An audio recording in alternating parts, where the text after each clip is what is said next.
Hello everyone, welcome back to another episode of Technologyglance.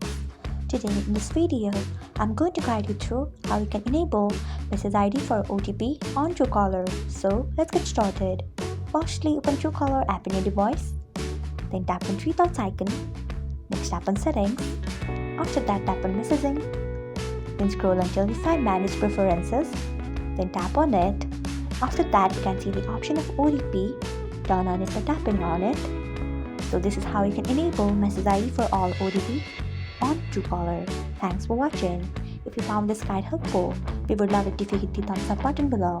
We upload great new tech tutorials like this one every day, so do not forget to subscribe to our channel and hit the bell icon so that you'll never miss another update.